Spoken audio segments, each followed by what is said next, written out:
नमस्कार सभी दोस्तों को।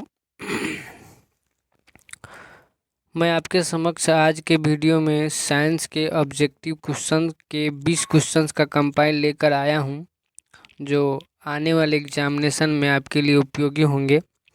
तो आप लोगों से निवेदन है कि इस वीडियो में लास्ट तक बने रहें और जो क्वेश्चंस है उसे रिवीजन करें, ठीक है।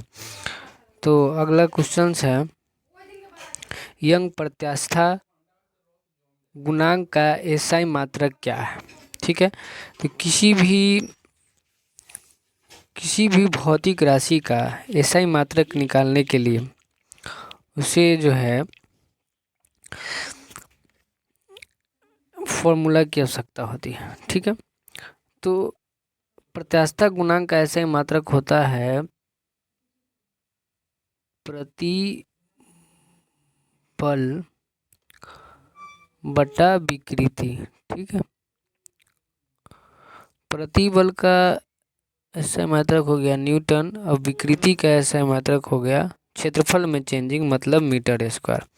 तो इस तरीके से इसका एसआई यूनिट हो जाएगा न्यूटन बाई मीटर स्क्वायर। इस तरीके से हम एसआई यूनिट निकाल सकते हैं। तो इसका ऑप्शन नंबर आंसर हो जाएगा, ऑप्शन नंबर सी इसका आंसर हो जाएगा, ठीक है। तो ऑप्शन नंबर सी इसका आंसर हो जाएगा, ठीक है। अब अगले क्वेश्चन की ओर बढ़ते हैं। निम्नलिखित युग्मों में से कौन सी भौतिक राशि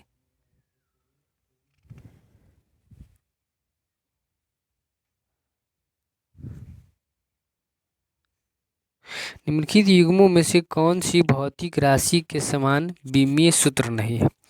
अब निम्नलिखित युग्मों में से कौन सी भौतिक राशि के समान विमीय सूत्र नहीं है। तो देखिए ऑप्शन नंबर दिया है, पहला बल एवं दाब, दूसरा कार्य एवं ऊर्जा, और तीसरा आवेग एवं संवेग, चौथा भार एवं बल, ठीक है।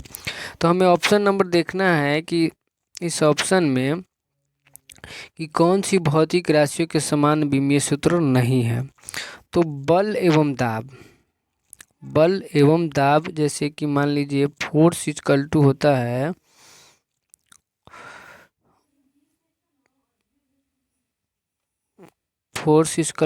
है ए में, और दाब इक्वल टू होता है बल बट्टा क्षेत्रफल। तो इस तरीके से देख रहे हैं कि आप एसआई यूनिट ही अलग अलग है, तो एसआई यूनिट अलग है तो इसका डायमेंशनल भी अलग होगा। तो इस तरीके से ऑप्शन नंबर आपका जो है ए आपका राइट आंसर हो जाएगा, ठीक है। ऑप्शन नंबर इसका राइट आंसर हो जाएगा ए, ठीक है। अब अगले क्वेश्चंस की ओर बढ़ते हैं, ठीक है।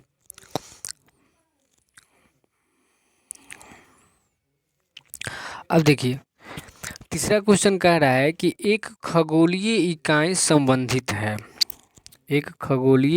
संबंधित है किससे। ऑप्शन नंबर ए सूरज एवं पृथ्वी के बीच की दूरी से, ऑप्शन नंबर बी है चंद्रमा एवं पृथ्वी के बीच की दूरी से, ऑप्शन नंबर सी है सूर्य एवं चंद्रमा के बीच की दूरी से।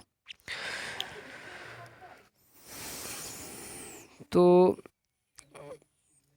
एक खगोलीय इकाई संबंधित है किससे, तो सूर्य एवं पृथ्वी की बीच की दूरी से एक खगोलीय इकाई संबंधित होगा। काहे कि एक सूर्य है, अब देखिए यहाँ पर इसको समझने का कोशिश करते हैं। देखिए ये सूर्य है और ये पृथ्वी है, ठीक है। तो देखिए ब्रह्मांड में किसी भी वस्तु के बीच की दूरी को खगोलीय दूरी से ही मापा जाता है, ठीक है। खगोलीय दूरी पारसेक दूरी जो हुआ, पारसेक हो गया, ये सब जो है दूरी की इकाई है, ठीक है, पारसेक से मापा जाता है। लेकिन सूर्य और पृथ्वी के बीच की दूरी को हम इस दूरी को जी सन हो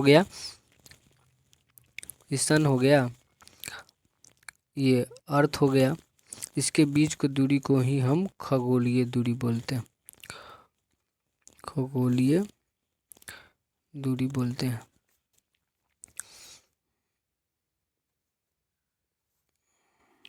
ठीक है, तो ऑप्शन नंबर कितना हो जाएगा, ए नंबर ऑप्शन हो जाएगा, सही हो जाएगा, ठीक है। ऑप्शन नंबर ए जो है आपका सही हो जाएगा। ए वाला ऑप्शन नंबर जो है एकदम सही होगा। ठीक है, अगला क्वेश्चन देखते हैं। निम्नलिखित में से कौन सी अविमीय राशि है? तो कह रहा है निम्नलिखित में से किसका जो है डायमेंशनल नहीं होता। तो जिसका फॉर्मूला नहीं होगा उसका डायमेंशनल नहीं होगा। ठीक है, तो ऑप्शन नंबर है विकृति, दूसरा ऑप्शन नंबर है श्यानता गुणांक, तीसरा का ऑप्शन नंबर है गैस का नियतांक और चौथा है प्लांक नियतांक। तो इनमें से सभी ऑप्शन है जो विकृति के अलावा जो भी ऑप्शन है सबका एक फॉर्मूला होता है, तो उसका डायमेंशनल होता है। डायमेंशनल कहने का मतलब जिसमें MLT होना चाहिए, मतलब मास, लेंथ, टाइम, ये सब होना चाहिए, तब वो डायमेंशनल उसका होगा। तो विकृति बीमा लेस होता है तो उसका कोई बीमा ही नहीं होता। तो इसका ऑप्शन नंबर क्या हो जाएगा? ए नंबर इसका ऑप्शन हो जाएगा सही, एकदम राइट। ठीक है, अब चलिए 5वां नंबर क्वेश्चन देखते हैं। निम्नलिखित में से कौन एक सदिश राशि नहीं है? ठीक है, अब देखिए सदिश और अदिश राशि को बनाने के लिए सबसे पहले चीज़ जरूरी होता है। देखिए उसके लिए हम समझते हैं। देखिए यहाँ पर देखिए एक सदिश होता है और एक होता है अदिश। ठीक है, सदिश राशि में परिणाम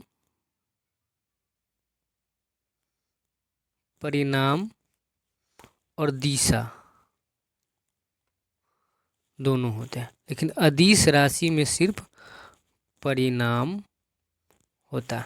तो इसमें परिणाम भी होगा, दिशा भी होगा, इसमें सिर्फ परिणाम होगा।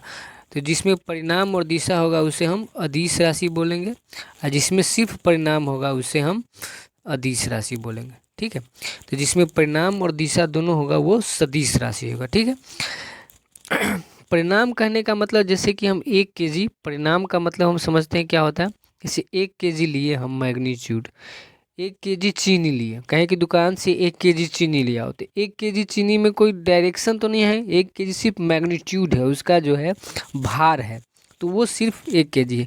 लेकिन हम जैसे ही बोलेंगे कि रमेश 3 किलोमीटर उत्तर दिशा में गया, रमेश 3 किलोमीटर उत्तर दिशा में गया, नॉर्थ में गया, तो ये क्या है? ये मैग्नीट्यूड है और नॉर्थ क्या है? डायरेक्शन है। तो ये मैग्नीट्यूड हो गया, ये मैग्नीट्यूड हो गया और ये डायरेक्शन हो गया। तो इसमें मैग्नीट्यूड और डायरेक्शन दोनों साथ में है, तो ये 3 किलोमीटर क्या है?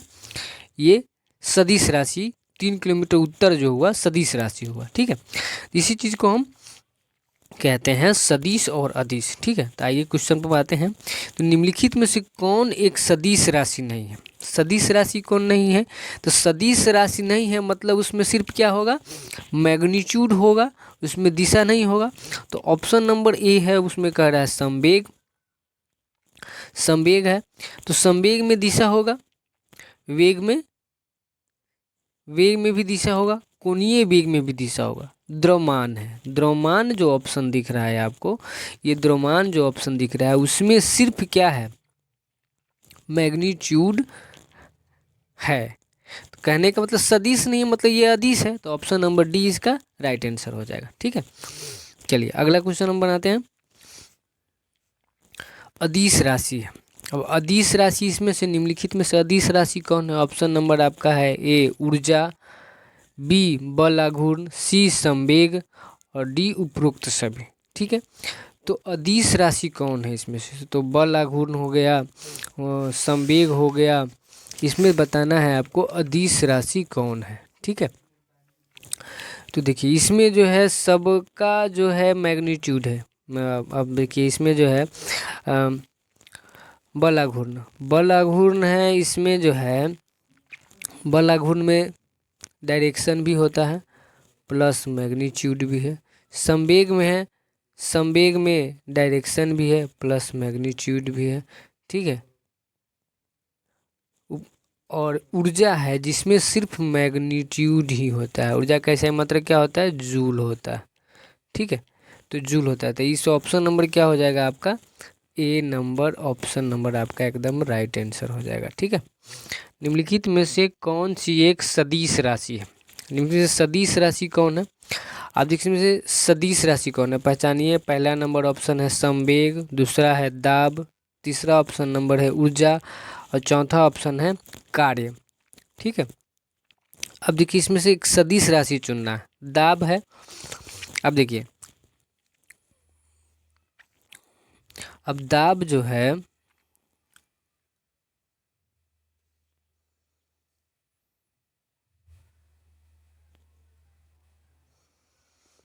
दाब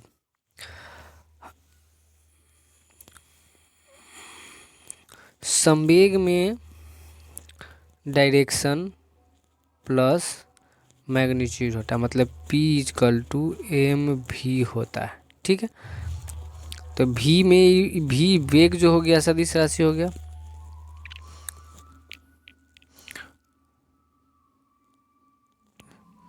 सदिश क्या क्वेश्चन क्या कर रहा है, निम्नलिखित में से कौन सी एक सदिश राशि है, सदिश राशि है। तो संवेग में दोनों हैं, दिशा और मैग्नीट्यूड दोनों है, तो ये सदिश राशि हो गया। दाब में देखिए, और दाब में देखिए, दाब जो है, दाब में मतलब हो गया दाब बराबर होता है, दाब हो गया वो सिर्फ इसमें मैग्नीट्यूडे रहता है, तो ये क्या हो गया अदिश राशि हो गया।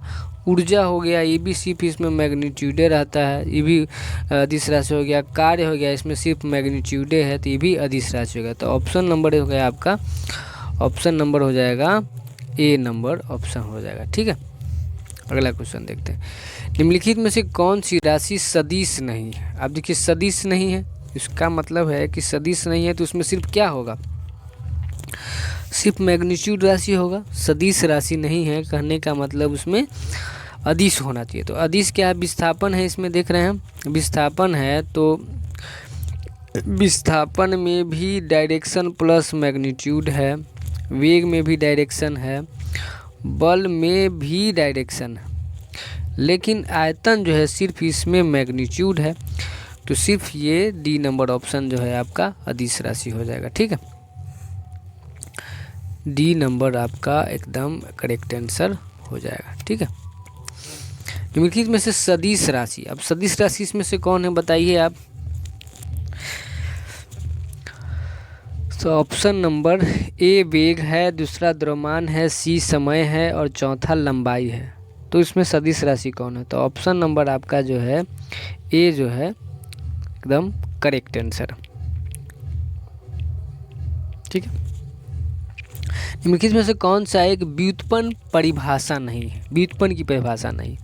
देखिए ऑप्शन नंबर आपका है घनत्व, द्रव्यमान, आयतन और चाल।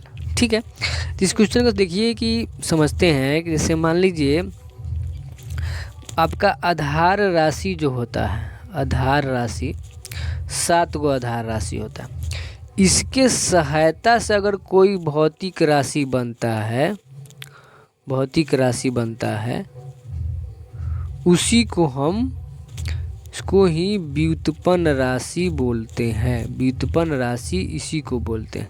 तो 7 गो आधारी राशक में हो गया लंबाई, मीटर, समय, विद्युत, ये सब जो है 7 गो आपका आधारी राशि। तो इसके सहायता से जो बनेगा उसे हम व्युत्पन्न राशि बोलते हैं। ठीक है, तो इस ऑप्शन में हमें देखना है, अगले इस स्लाइड में हमको देखना है कि इसमें कौन सा जो है व्युत्पन्न राशि की परिभाषा नहीं। तो देखिए घनत्व जो है वो भी आधारी राशि के सहायता से बनता है, द्रव्यमान और आयतन और चाल है, तो आयतन भी वही है, आयतन मतलब किसी की सहायता से बन रहा है। जैसे देखिए घनत्व बराबर होता है द्रव्यमान बटा आयतन। ठीक है, तो ये द्रव्यमान और आयतन दोनों की सहायता से घनत्व बना। ठीक है,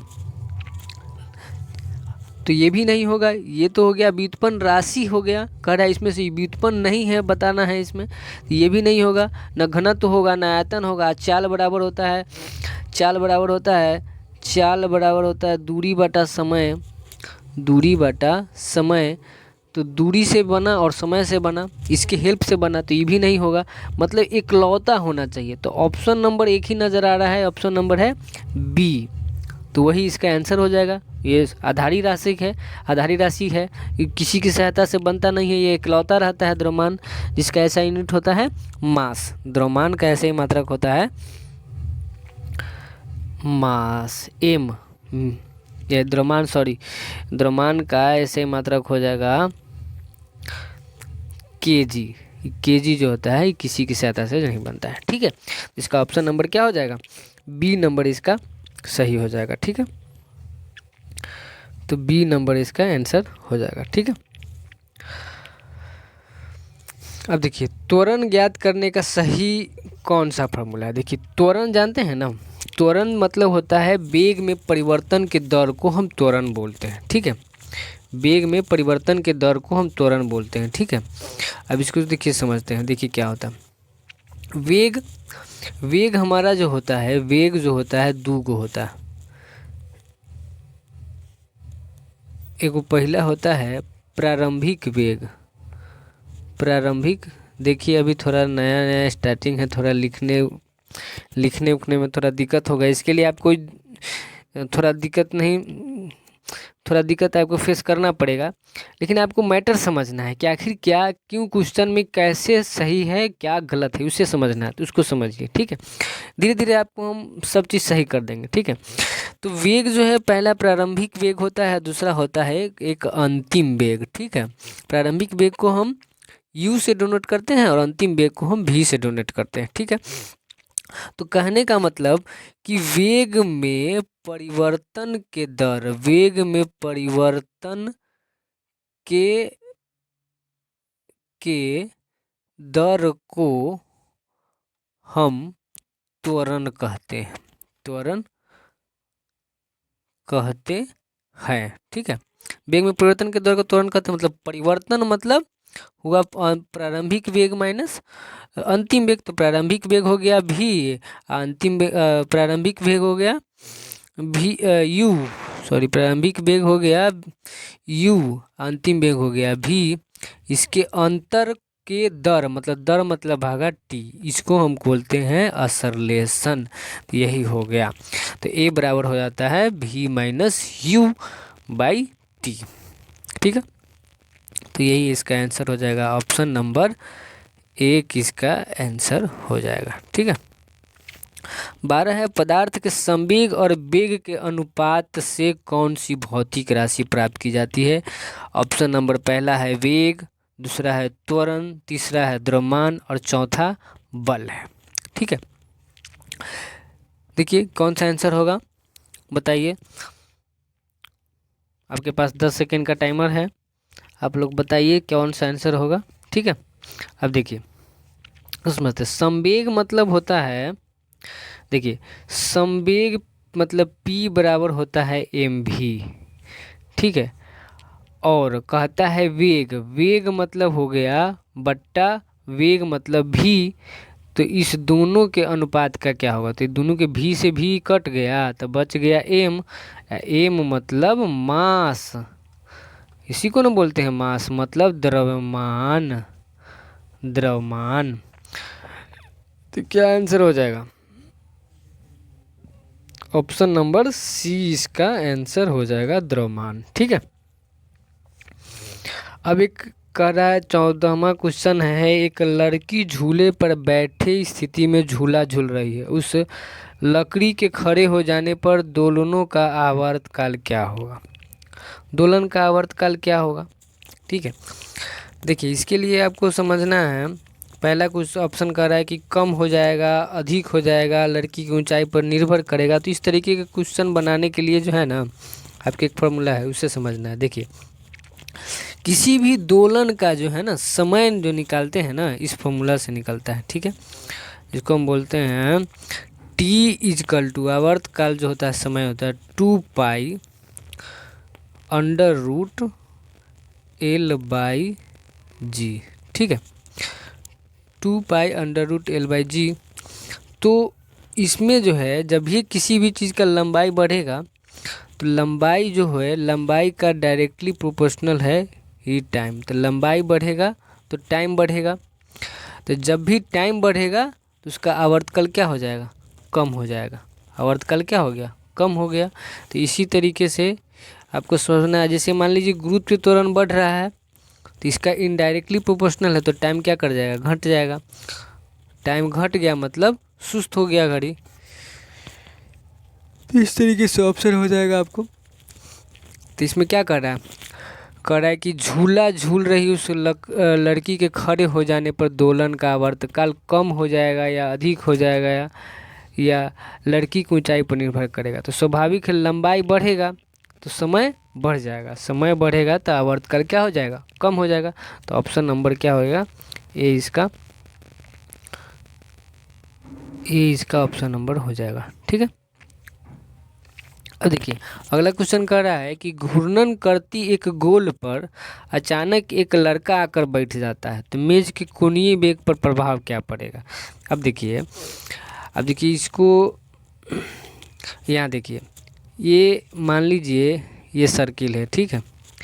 तो ये एंगुलर मोमेंटम जो होता है, कोणीय वेग क्या होता है, कोणीय वेग मतलब इस एंगल से, एक एंगल है सेंटर से और ये त्रिज्या के समक्ष जो है एक रेखीय मतलब सर्कुलर पाथ पर घूमता है, इसको हम कोणीय वेग बोलते हैं। हमेशा यहाँ पर वेग का दिशा जो है हमेशा चेंज होता रहता है। तो कहता है कि एक लड़का आकर अचानक बैठ जाता है तो उसके कोणीय वेग पर क्या प्रभाव होगा। इसका कोणीय वेग स्वाभाविक है, आकर बैठ जाएगा तो इसका कोणीय वेग क्या हो जाएगा, घट जाएगा। इसका जो डायरेक्शन चेंज हो जाएगा ना, डायरेक्शन चेंज हो जाने के कारण क्या होगा, इसका घट जाएगा। तो ऑप्शन नंबर क्या हो जाएगा, ए इसका ऑप्शन नंबर सही हो जाएगा। ठीक है, यदि किसी चली हुई वस्तु के वेग को 2 गुना कर दिया जाए तो उसका त्वरण 2 गुना हो जाता है, गतिज ऊर्जा 2 गुनी हो जाती है, तो गतिज ऊर्जा 4 गुनी हो जाती है, भार 2 गुना हो जाता है। बताइए कौन सा आंसर होगा इसका। ठीक है, आपके सामने 4 ऑप्शन है। ए में कह रहा है त्वरण 2 गुना हो जाता है, बी कह रहा है गतिज ऊर्जा 2 गुना हो जाता है, सी कह रहा है गतिज ऊर्जा 4 गुना हो जाता है और 4 कह रहा है भार 2 गुना हो जाता है। ठीक है, देखिए कहता है वेग को 2 गुना कर दिया जाता है, चली हुई मतलब कोई वस्तु चल रही है, इसका मतलब उसमें गतिज ऊर्जा है। तो सबसे पहले तो त्वरण यहाँ आएगा, त्वरण है तो त्वरण 2 गुना कैसे हो जाएगा, गतिज ऊर्जा में है, त्वरण 2 गुना हो जाएगा। अब देखिए पहला ऑप्शन को समझते हैं। अब देखिए कह रहा है यहाँ पर कि त्वरण 2 गुना हो जाएगा, तो ए बराबर होता है v minus you by T होता है। त्वरण 2 गुना होगा कहने का मतलब है तो यहाँ पर वेग को भी 2 गुना होना पड़ेगा। मान लीजिए ये 2 गुना हुआ और ये भी 2 गुना हो गया, तो 2 माइनस 2 तो उतना खत्म ही हो गया, तो ये 2 गुना हुआ ही नहीं, तो इसमें त्वरण पर कोई इफेक्ट पड़ेगा नहीं इस क्वेश्चन में। ठीक है, अगला कह रहा है कि काइनेटिक एनर्जी है, 1/2 mv² होता है। अब यहाँ पर हम वेग को दुगुना करेंगे। अब वेग को दुगुना करेंगे तो 2 का होल स्क्वायर हो जाएगा 4। कहने का मतलब हो गया कि अब काइनेटिक एनर्जी जो है 4 गुना हो जाएगा। कैसे, अब काइनेटिक एनर्जी हो गया 4, आई बच गया 1/2 mv²। तो इस तरीके से पूरा ही काइनेटिक एनर्जी है 4 गुना हो गया। तो ऑप्शन नंबर क्या होगा, सी जो है आपका ऑप्शन नंबर हो जाएगा, गतिज ऊर्जा 4 गुना हो जाती है। गतिज ऊर्जा क्या हो जाएगी, 4 गुना हो जाएगी। ठीक है, ऑप्शन नंबर आपका सी नंबर सही हो जाएगा। ठीक है, अगला क्वेश्चन देखते हैं। किसी पिंड के द्रव्यमान तथा भार में अंतर होता है, क्योंकि देखिए ऑप्शन नंबर है कि द्रव्यमान परिवर्तन होता है जबकि भार स्थिर रहता है, द्रव्यमान स्थिर रहता है जबकि भार परिवर्तनीय होता है। और तीसरा ऑप्शन कह रहा है कि दोनों बात सही है और चौथा कहता है कि दोनों गलत है। तो देखिए इस तरीके के क्वेश्चन को समझने के लिए ना सबसे पहले हम देखिए क्या करते हैं। अब देखिए यहाँ कह रहा है कि पिंड के द्रव्यमान और भार में क्या अंतर है। देखिए द्रव्यमान हम आपको पहले ही बताए हैं, पहले जो क्वेश्चन आया था जिसमें सदिश और अदिश राशि की बात कर रहे थे तो उसमें मैग्नीट्यूड और परिमाण की बात है। तो द्रव्यमान एक अदिश राशि है, उसमें मैग्नीट्यूड होता है। द्रव्यमान में जो होता है ये द्रव्यमान है, द्रव्यमान को हम डिनोट करते हैं एम से, करते हैं ना, तो ये तो सिर्फ इसमें मैग्नीट्यूड है। लेकिन भार जो होता है ना, भार जो होता है वो मास और गुरुत्वीय त्वरण का गुणफल होता है। तो इसमें मास तो अचर है मतलब वो तो चेंज नहीं हो सकता। मतलब 5 kg का वस्तु लेंगे तो 5 kg रहेगा, 6 kg का लेंगे तो 6 kg रहेगा। लेकिन गुरुत्वीय त्वरण जो होता है हमेशा बदलता रहता है कि गुरुत्वीय त्वरण बढ़ेगा तो भार भी बढ़ेगा और गुरुत्वीय त्वरण घटेगा तो भार भी घटेगा। तो इसलिए जो है गुरुत्वीय त्वरण पर ही भार निर्भर करता है। तो हम ये कह सकते हैं कि द्रव्यमान कभी भी चेंज नहीं होगा, लेकिन भार परिवर्तनशील हो जाता है, भार हमेशा चेंज होता रहता है। तो ऑप्शन नंबर क्या हो जाएगा इसका? सी नंबर जो है, द्रव्यमान स्थिर रहता है जबकि भार परिवर्तनीय होता है। ऑप्शन नंबर ये जो है सी जो है आपका एकदम करेक्ट आंसर हो जाएगा, सी वाला। ठीक है, किसी भी स्थिर, अब 8वां अगला क्वेश्चन है कि किसी भी स्थिर या गतिशील वस्तु की स्थिति और दिशा में तब तक कोई परिवर्तन नहीं होता है जब तक उस पर कोई बाह्य बल सक्रिय न हो जाए। कहता है ये किस न्यूटन के गति का परिभाषा है? न्यूटन के प्रथम नियम का, दूसरा न्यूटन के द्वितीय नियम का, तीसरा न्यूटन के तृतीय नियम का, या गैलीलियो के नियम इसे कहते हैं। तो ये स्वाभाविक आप सभी लोग पढ़े होइएगा कि न्यूटन के प्रथम गति नियम में ही ये कहा गया है कि किसी भी गतिशील वस्तु की दिशा को तब तक परिवर्तन नहीं होता है जब तक हम उस पर कोई बाह्य बल नहीं लगाते हैं। तो ऑप्शन नंबर क्या हो जाएगा? ऑप्शन नंबर ए हो जाएगा इसका आंसर। ठीक है, कि अगला क्वेश्चन कहता है कि किसी असंतुलित बल द्वारा किसी पिंड में उत्पन्न त्वरण। अब असंतुलित बल कह रहा है, असंतुलित बल किसके द्वारा आता है? इस देखिए ऑप्शन कह रहा है पहला कि बल के व्युत्क्रमानुपाती होता है, बल के अनुक्रमानुपाती होता है और बल के प्रभाव से स्वतंत्र होता है। तो देखिए इसमें वर्ड है कि व्युत्क्रमानुपाती और अनुक्रमानुपाती, इसको समझते हैं। देखिए अब इसको समझते हैं हम। अब देखिए एक होता है व्युत्क्रमानुपाती, एक होता है अनुक्रमानुपाती। मतलब व्युत्क्रमानुपाती मतलब व्युत्क्रमानुपाती मतलब उसका मतलब हुआ उल्टा, अनुक्रमानुपाती मतलब सीधा। इसका उल्टा मतलब एक बढ़ेगा, उल्टा मतलब कि एक बढ़ेगा तो दूसरा घटेगा, सीधा मतलब एक बढ़ेगा तो वो भी बढ़ेगा ही, इसको अनुक्रमानुपाती बोलते हैं। ठीक है, व्युत्क्रमानुपाती मतलब एक बढ़ेगा तो घटेगा। तो इसका जो वैल्यू होता है वो हमेशा फ्रैक्शन में नीचे वाला जैसे वैल्यू होता है। अब देखिए व्युत्क्रमानुपाती का वैल्यू होता है, मान लीजिए हम टाइम बराबर बोले हैं कि 2π√L/g। तो इसमें ऊपर का जो है L है, इसमें और इसमें डायरेक्टली प्रोपोर्शनल है, लेकिन ये नीचा वाला है और ऊपर वाला में, मतलब ये हमेशा नीचा में रहेगा। तो नीचे वाला में और इसमें जो है हमेशा अनुक्रमानुपाती का रिलेशन होगा। ठीक है, मतलब व्युत्क्रम उल्टा रिलेशन इसमें होगा, नीचका में उल्टा रिलेशन, ऊपर का में सीधा रिलेशन। ठीक है, ऊपर वाला में सीधा रिलेशन, नीचा में उल्टा रिलेशन होता है। ठीक है, तो ये क्वेश्चन में कह रहा है कि किसी असंतुलित बल द्वारा किसी पिंड में उत्पन्न त्वरण। आप देखिए तो किसी बल द्वारा किसी में उत्पन्न त्वरण क्या होगा कि F बराबर होता है ma, ए में होता है। तो m तो हो गया अचर और a हो गया चर। तो a जब बढ़ेगा, ए कह रहा है ए बढ़ेगा तो बल भी बढ़ेगा ना, और ए घटेगा तो बल भी घटेगा।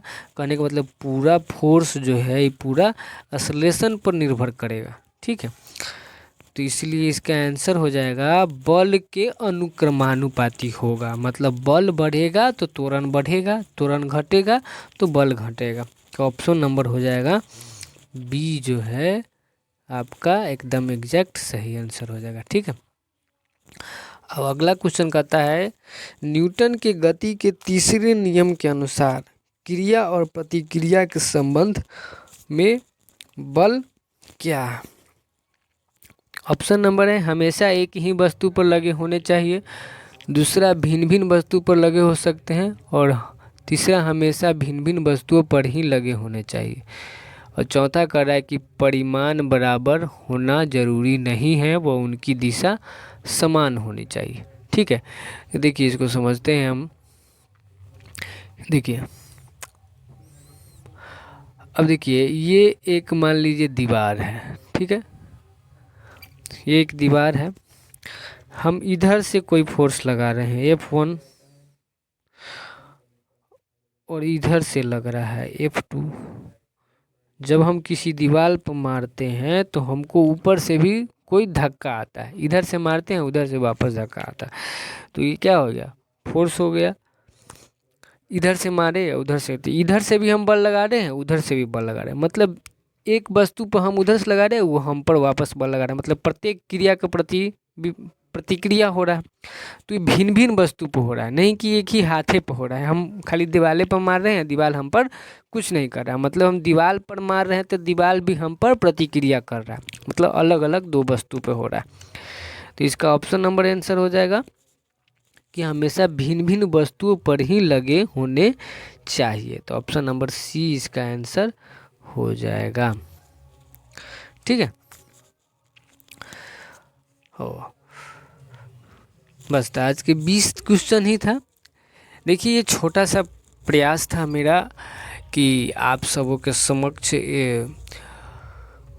कुछ प्रस्तुत किया जाए ताकि एग्जामिनेशन में आप सभी को उपयोगी सिद्ध हो ये चीज़। देखिए पढ़ने के लिए तो बहुत सारे बच्चे पढ़ते जाते हैं, बहुत सारा यूट्यूब चैनल है, पढ़ते जाते हैं और रिवीजन नहीं कर पाते हैं।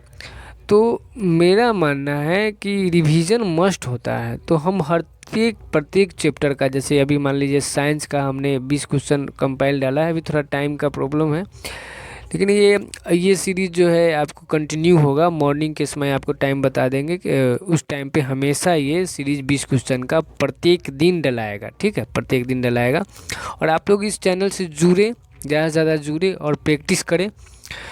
और ये सभी क्वेश्चन जो है इम्पोर्टेंट है, प्रैक्टिस मस्ट है। आप जब तक प्रैक्टिस नहीं कीजिएगा तब तक आपको कुछ नहीं बुझेगा। पढ़ लीजिएगा, फेंक दीजिएगा कॉपी, कोई समझ में नहीं आएगा, लेकिन जब प्रैक्टिस कीजिएगा बहुत ज़रूरी है। तो प्रैक्टिस कीजिए, ज़रूर प्रैक्टिस कीजिए और इस चैनल से जुड़िए और अपने दोस्तों के बीच शेयर कीजिए ताकि आप लोगों को लगता है कि ये बेहतर है आपके लिए, प्रयास बेहतर है, तो ज़रूर सपोर्ट कीजिए। आप लोगों की सपोर्ट की ज़रूरत है। और जाते जाते इस चैनल को लाइक एंड सब्सक्राइब ज़रूर कीजिएगा, आपके लिए आगे इस तरह के वीडियो हम लाते रहेंगे। ठीक है, अभी साइंस का कुछ क्वेश्चन है और हमने कोशिश किया, हमने तैयार किया है, और आर्ट्स के भी सेक्शन जैसे हो गया, हिस्ट्री, ज्योग्राफी, पॉलिटी, उसके भी क्वेश्चन हम लाएंगे। ठीक है, और अपने आप को जज कीजिए कि आपने इसमें कितने 20 में कितने क्वेश्चन सही अटेम्प्ट किए हैं। ठीक है, तो धन्यवाद। अगले किसी वीडियो में मिलते हैं। इतना लिए धन्यवाद।